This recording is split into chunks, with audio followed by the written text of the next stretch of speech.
What's the most shameful thing you've ever done that would ruin your life? If it got out many years ago, my 18-year-old daughter was dating Pierce, a 24-year-old junkie who had nothing going for him. I can't say that I was much better than him though, because not only was I also a junkie, I was a terrible mother too. I missed my daughter's graduation to drink with and sleep with a married man.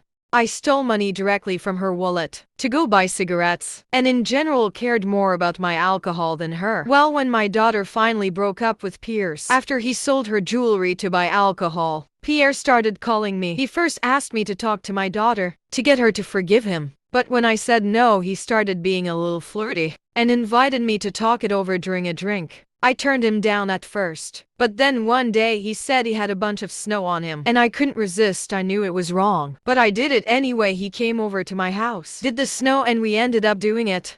He was a very good-looking guy and was honestly the best man I had had in a while. For the next few months, he would routinely come over and we would drink, do whatever he had on him, and also do each other like there was no tomorrow.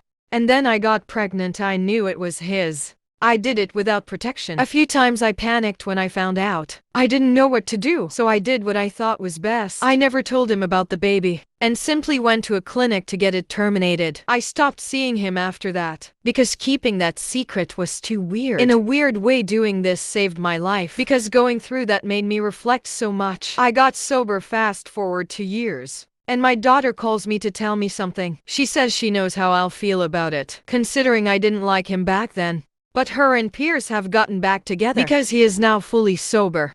I was mortified. They came over to visit a few days later, and when my daughter was in the bathroom, Pierce whispered to me that there is no reason to tell her what happened. I agreed, and we have kept it a secret ever since. It's been 16 years of marriage on their part. They have 2 kids together, and I don't see them very often. But whenever I do, there is always some weird tension between me and Harry. It's literally the first thing that comes to either of our minds. I can just tell.